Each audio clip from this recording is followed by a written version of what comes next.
ഇഡിയെ പേടിച്ചിട്ടാണ് പിണറായി വിജയൻ ബിജെപിക്കെതിരെ ഒരു അക്ഷരം പോലും സംസാരിക്കാത്തതെന്ന് തുറന്നടിച്ചിരിക്കുകയാണ് സംസ്ഥാന ആരോഗ്യ വകുപ്പ് മന്ത്രി കെ മുരളീധരൻ. നീറ്റ് പരീക്ഷയ്ക്കെതിരെ SFI നടത്തിയ പല സമരങ്ങളും ഉദ്ഘാടനം ചെയ്തത് പിണറായി വിജയനാണ്. എന്നാൽ ഒരിടത്ത് പോലും സംസാരിച്ച പിണറായി വിജയൻ കേന്ദ്ര സർക്കാരിനെ കുറ്റം പറയുന്നത് കാണാൻ സാധിക്കില്ല. പിണറായി വിജയൻ ദേഷ്യം മുഴുവൻ തീർത്തത് കോൺഗ്രസിനും രാഹുൽ ഗാന്ധിക്കും മേലാണ്. പിണറായി വിജയന്റെ സംസാരം കേട്ടാൽ നീറ്റ് പരീക്ഷ നടത്തിയത് രാഹുൽ ഗാന്ധിയാണെന്ന് തോന്നുമെന്നും മുരളി പരിഹസിച്ചു.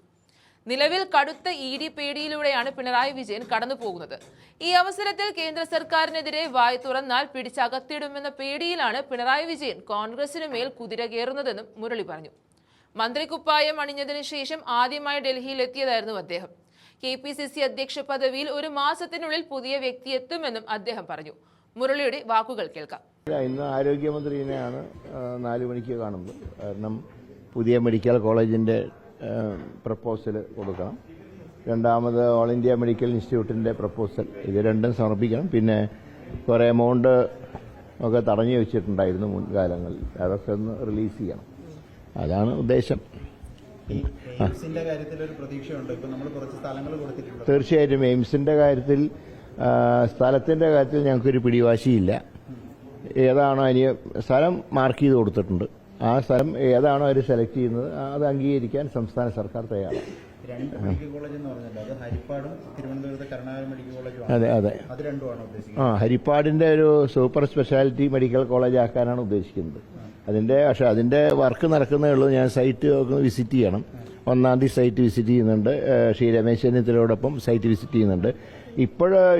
ഒരു നിലവിൽ കെ കരുണാകരൻ സ്മാരക ഗവൺമെന്റ് മെഡിക്കൽ കോളേജിന് ഇമ്മീഡിയറ്റ് അംഗീകാരം കിട്ടിക്കഴിഞ്ഞാൽ ഈ വർഷം അഡ്മിഷൻ നടത്താൻ കഴിയുമെന്ന് ശ്രമിച്ചുകൊണ്ടിരിക്കുന്നത്. പക്ഷേ നീറ്റിന്റെ റിസൾട്ടൊക്കെ വന്നു കഴിഞ്ഞു. എങ്കിലും ഒരു കേന്ദ്രത്തിന്റെ ഒരു ഓർഡർ ഉണ്ടെങ്കിൽ ഈ വർഷത്തെ അഡ്മിഷൻ നടത്താം. ഏതായാലും എല്ലാ സജ്ജീകരണങ്ങളും റെഡിയായിട്ടുണ്ട്. കേരളത്തിൽ അന്ന് ആരംഭിച്ച മെഡിക്കൽ കോളേജുകളിൽ പിണറായി സർക്കാർ വന്ന് അടച്ചുപൂട്ടിയ ഒരേ ഒരു മെഡിക്കൽ കോളേജ് അതാണ്. തീർച്ചയായും ഇന്നത്തെ പ്രധാന ചർച്ച അതിന്റെ കാര്യം തന്നെയാണ്. ESI മെഡിക്കൽ കോളേജിന്റെ മെയിനായിട്ട് ഞങ്ങളുടെ വരുന്നതല്ല. അത് മറ്റേ തൊഴിൽ വകുപ്പിന്റെ കീഴിലാണ്. അത് തൊഴിൽ വകുപ്പായിട്ട് ആലോചിച്ച് കാര്യങ്ങൾ തീരുമാനിക്കും. ഇപ്പോൾ ഞങ്ങളുടെ മുമ്പിലുള്ളത് നമ്പർ 1 തിരുവനന്തപുരത്തെ K Karunakaran memorial medical college, 2 എയിംസിന്റെ കാര്യം. KPCC അധ്യക്ഷൻ, കാരണം ഒരു മന്ത്രിയാണ് KPCC അധ്യക്ഷൻ. പല സ്ഥലത്തും പല പ്രശ്നങ്ങളും വരുന്നു. കോൺഗ്രസിനെ നയിക്കാൻ ആരുമില്ലാത്തൊരു അവസ്ഥയാണ്. ഇല്ല, കാര്യങ്ങളൊക്കെ നടക്കുന്നുണ്ട്. എങ്കിലും ഒരു ഫുൾ ടൈം പ്രസിഡന്റ് വേണം. അതിന്റെ ചർച്ചയ്ക്ക് വന്നപ്പോഴാണ് കഴിഞ്ഞ തവണ മുഖ്യമന്ത്രി അതിന്റെ ചർച്ചയ്ക്കാണ് വന്നത്. ആ സമയത്താണ് ഇവിടുത്തെ സമരവും ബഹളമൊക്കെ കാരണം അദ്ദേഹത്തിന് ചർച്ച ചെയ്യാൻ കഴിഞ്ഞില്ല. ഏതായാലും അതിന്റെ ചർച്ച സജീവമായി നടക്കുന്നുണ്ട്. കൂടിക്കാഴ്ചകൾ ഇനി നീണ്ടുപോകുമെന്നുള്ളതാണോ? ഇല്ല, ഇനി നാട്ടിലേക്ക് വന്ന് ചർച്ച നടത്തിയതിനു ശേഷമായിരിക്കും. അല്ല, എന്താണെങ്കിലും ഒരു മാസത്തിനുള്ളിൽ തീരുമാനം ഉണ്ടാകുമെന്നാണ് ഞങ്ങളുടെ പ്രതീക്ഷ. ഇതിൽ പലരും പല അഭിപ്രായങ്ങൾ പറയുന്നുണ്ട്. ഒരു അഭിപ്രായമുള്ളത് മറ്റ് ചുമതലകളൊന്നും ഇല്ലാത്ത, പാർലമെന്ററി ചുമതലകൾ ഇല്ലാത്ത ഒരാൾ അധ്യക്ഷനായാൽ കുറച്ചുകൂടെ സജീവമാകാൻ പറ്റുമെന്ന്. സാറിന്റെ അഭിപ്രായം എന്താണ്? അല്ല, ഞാനത് നേരത്തെ സൂചിപ്പിച്ചാണ്. അതൊരു ഫുൾ ടൈം പ്രസിഡന്റ് ആകുമ്പോൾ, പ്രത്യേകിച്ച് ഇപ്പോൾ MLA-മാരൊക്കെ പ്രസിഡന്റായിട്ട് വന്നു കഴിഞ്ഞാൽ ഞങ്ങൾക്കൊക്കെ കോൺസ്റ്റിറ്റ്യുവൻസി, ഇപ്പോൾ ഞാൻ മന്ത്രിയായപ്പോൾ തലസ്ഥാനത്ത് തന്നെയാണ് എൻ്റെ നിയോജകമണ്ഡലം എന്നുള്ളതുകൊണ്ടാണ്. എന്നിട്ട് പോലും എനിക്ക് പഴയതുപോലെ ഓടിയെത്താൻ പറ്റുന്നില്ല. അപ്പോൾ പിന്നെ സ്വാഭാവികമായിട്ടും പാർട്ടിയുടെ ചുമതലയൊക്കെ വരുമ്പോൾ പ്രത്യേകിച്ച് MLA-മാർക്ക് ജോലി കുറേ കൂടുതലാണ്. MP-മാർക്കും ജോലിയുണ്ട്. അപ്പോൾ ഫുൾ ടൈം എങ്ങനെ? അല്ല, അതിൽ തെറ്റില്ല. കാരണം മുൻപ് MP-മാർക്ക് ഞാൻ MP ആയിരിക്കുമ്പോഴാണ് KPCC പ്രസിഡന്റ് ആയത്. പക്ഷെ അന്ന് എനിക്ക് അറിയാം, ഞാൻ അനുഭവിച്ച ബുദ്ധിമുട്ട് എനിക്കറിയാം. പഞ്ചാബിലും തമിഴ്നാട്ടിലും ഒക്കെ MP-മാരാണ്. അല്ല, MP-മാർ വരുന്നതിൽ കുഴപ്പമില്ല. പക്ഷെ MLA-മാരാകുമ്പോൾ കുറെ കൂടെ ഉത്തരവാദിത്വം വർദ്ധിക്കും. കാരണം പ്രോട്ടോകോളിൽ താഴോട്ട് വരുന്നതോറും ജോലി കൂടും.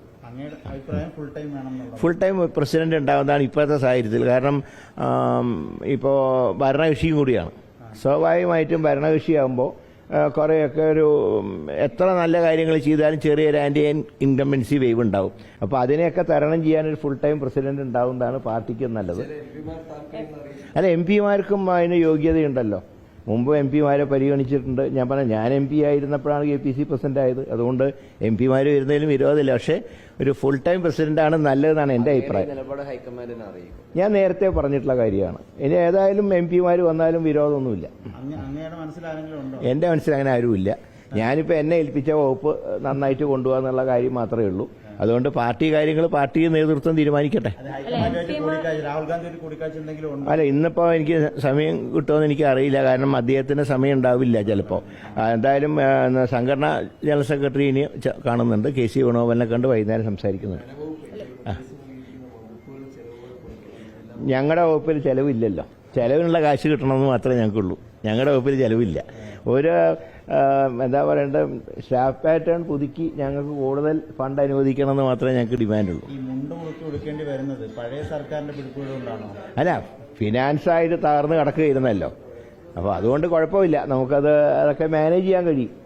ഏതായാലും സാമ്പത്തിക പ്രയാസം കാരണം ഒരു പ്രവർത്തനം മുടങ്ങുന്നില്ല.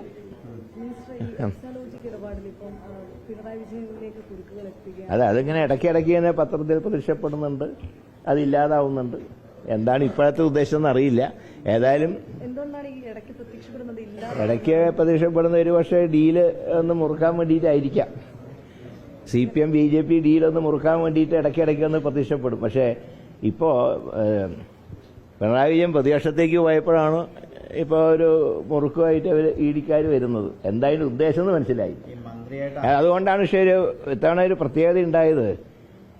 EDയുടെ സമ്മർദ്ദം ഉള്ളതുകൊണ്ടായിരിക്കാം ഡൽഹി സമരത്തിന് പിന്തുണ പ്രഖ്യാപിച്ച് SFI ഇടതുപക്ഷം നടത്തിയ എല്ലാ ജാഥകളിലും ഉദ്ഘാടനം ചെയ്ത പിണറായി രാഹുൽ ഗാന്ധിനെയും കോൺഗ്രസിനെ കുറ്റം പറഞ്ഞു. ഇത് നീറ്റ് പരീക്ഷ നടത്തിയത് രാഹുൽ ഗാന്ധിയാണോ എന്ന് പിണറായിൻ്റെ സ്റ്റേറ്റ്മെന്റ് വായിച്ചാൽ സാമാന്യം ജനത്തിന് ചിലപ്പോൾ സംശയം തോന്നും. നീറ്റിൻ്റെ പരീക്ഷയിലെ അതിനെ തുടർന്നുള്ള ആത്മഹത്യകളൊക്കെയാണ് ഈ സമരത്തിൻ്റെ ഏറ്റവും വലിയൊരു ഘടകം എന്ന് പറയുന്നത്. അതിലെല്ലാത്തിലും കുറ്റം പറയുന്നത് രാഹുൽ ഗാന്ധിനെയും കുറ്റം പറഞ്ഞു, കോൺഗ്രസിനെയും കുറ്റം പറഞ്ഞു. അപ്പോൾ എനിക്ക് തോന്നുന്നത് ഈ കേസിലുള്ള EDയുടെ സമ്മർദ്ദമായിരിക്കാം ചിലപ്പോൾ. ഇല്ല, ഡൽഹി നമുക്ക് പരിചയമുള്ള സ്ഥലമാണല്ലോ. പിന്നെ ഞാൻ പാർലമെന്റ് അംഗമായിട്ട് തുടരാൻ ആഗ്രഹിച്ച ആളാണ്. അതിങ്ങനെയൊക്കെ കേരളത്തിൽ വന്ന് പെട്ടു.